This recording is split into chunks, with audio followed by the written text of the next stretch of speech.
You found it. Your home for the best content on your favorite team, the Fighting Tigers of LSU. Do us a favor. Subscribe to the channel. Leave your comments below. Be sure to smash that like button.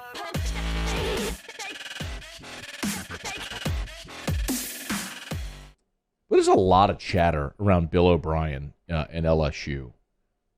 Do you have a feeling one way or another on Bill O'Brien? I mean, I really don't. But here's what's his history? So he was a head coach at. Okay, I'll just start that. Yeah. Okay, so to kind of recap, Bill O'Brien, for those that don't know his background, spent about a decade in college football. He was at Georgia Tech and some other place, Maryland, some other places.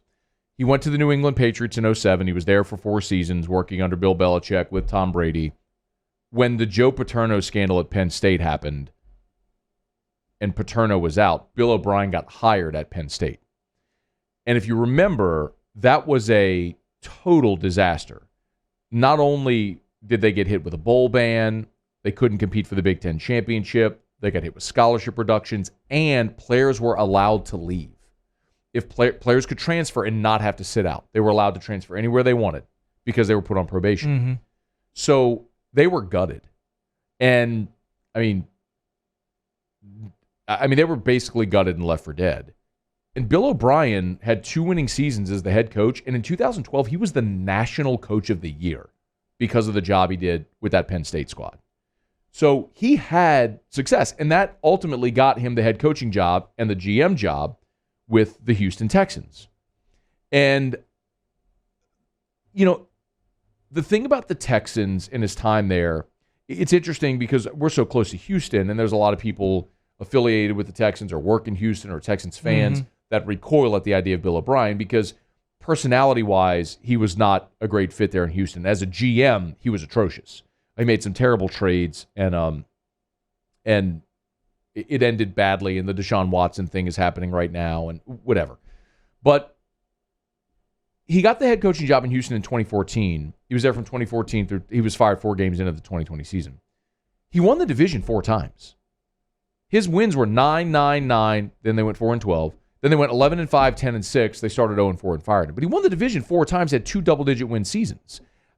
I mean, Bill O'Brien was a terrible general manager in the NFL. He was a really good football coach. I also believe that sometimes personalities don't play, that work in college don't work in the NFL. Mm-hmm. I think Saban's probably the best example of that, right? Like his style didn't necessarily work. The one guy in the NFL where that style still works really is Belichick. I mean, I think we could say that sort of grumpy, grimacy, dictator-type personality. It doesn't work for everybody else. I don't think, and it didn't work necessarily for Bill O'Brien in Houston. But there's a lot of boxes that he checks.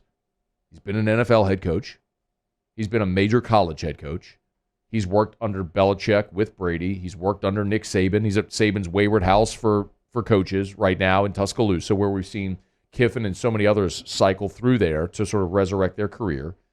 A lot of that makes sense. I mean, he does check a lot of those boxes. There are fans that sort of recoil when we mention that name of Bill O'Brien, but I will tell you this, man, and I referenced it on the show yesterday, and this really started because Reese Davis of College Game Day made a comment where he said, I think Bill O'Brien is going to be the next head coach at LSU. That was his quote. Not, he could be, I think he'd do a great job. None of that, no qualifiers, just I think Bill O'Brien will be the next coach at LSU. And because it was Reese Davis, it got a lot of attention. I don't know where Reese got that. I don't know how valid it is. What I can tell you is, back in September, LSU lost to UCLA. That week, I started getting calls from boosters that were being approached about contributing to the buyout. It was evident that Ed was going to be gone. That's why I went hard that week after they lost to UCLA, saying LSU's never going to win anything of significance again under Ojo because I knew he was getting fired. Mm-hmm. And the first 2 names I heard were Lane Kiffin and Bill O'Brien. The next 2 names I heard were James Franklin and Luke Fickell. When LSU was getting the crap kicked out of them by Kentucky in the second half, I tweeted, and it's this great thing about Twitter is a record. Sometimes not a great thing, but in this instance it is. It was 9:11 p.m. on October the 9th, 2021, during the Kentucky game. I tweeted, I'll start James Franklin, Luke Fickell, Lane Kiffin, Bill O'Brien. I tweeted that on October the 9th because I'd already been given those names. Now, I don't know if any of those guys are going to become the coach. I don't know if Bill O'Brien's going to become the coach. I'll tell you flatly, until yesterday, I had not heard Bill O'Brien's name mentioned by anyone since that initial comment 2 months ago, 8 weeks ago. You know what I mean? Like, literally no boosters or agents or board members or admins or anybody, like media members. Nobody had mentioned Bill O'Brien's name. So could you believe the idea that maybe that was Scott's guy all along while everybody else was talking about everybody else? This was really the guy who won. Maybe you could believe that. I don't know if that plays. I think the fan reaction to that over the last 24 hours has been sort of repulsive. And I don't know. I'm telling you flatly, like, I have no idea. But what I have no problem telling you is that I tweeted it, more than a month ago. I heard Bill O'Brien's name very early in this process. Never heard it again until yesterday. I think he checks a lot of boxes. I think his style can work, and it has worked in major college football. There's a lot that I like.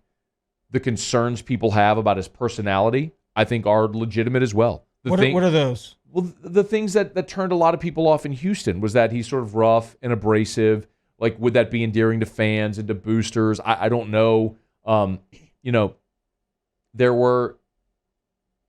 It was just... Normally when you see such an outward display... I mean, look, you've been in professional organizations. Typically, when something leaks out, there's an outward display of disdain or something going wrong. Like, normally, I think you would agree that's something that has been deeply rooted and festered maybe for a long time internally. Like, could you speak to that? Yeah, absolutely. So I think that was the culture issue within the Texans. But maybe that's just a guy that didn't understand how to appropriately handle grown men that are millionaires. Yeah, and that's a point that we could sit here and talk about for 2 hours. Like, it is a totally different world. The college vibe and feel and culture, and then the professional vibe and feel and culture. I mean, if you want a coach fired and you're a good player on a professional team, you go and tell the GM, I'm not re-signing unless you fire that guy, and they fire the guy. Like, that happens a lot. More than you would, not to head coaches as much as it does position coaches all the time. So, I mean, I could see where that's like a thing. I want to be just very clear again. I am not sitting here today stumping for Bill O'Brien. Okay, I just am uneducated on his personality and the things that could be sticking points or deal breakers or things that could be a problem. I don't know Bill O'Brien. I haven't talked to people close to him that know him to be able to tell you with any degree of confidence how I think he would do. All I can give you is the 10,000-foot view of his coaching resume and say there's a lot of actually really good there. There's a lot of boxes that he checks that could work out really well. Would you like him to be the coach? Like, would that? I mean, I'm telling you right now, I'm a little agnostic on it. I don't feel like I've formulated an opinion. I mean, because I don't know enough about his personality. The football side of things, I like the fact that he's been an NFL head coach. I like the fact that he's been a major college head coach. I like the fact that he's worked under Saban and Belichick. He's worked with Tom Brady. He's been a GM. He could speak to the NFL side of things when he recruits. He's certainly been in the college game long enough. He's an offensive-minded guy who's developed quarterbacks. Like, all of that, I like a lot. I mean, I like all of that stuff. But I think when you're talking about a college coach, there's so much more because really what you got to do is you got to get players. You have got to be able to get players here.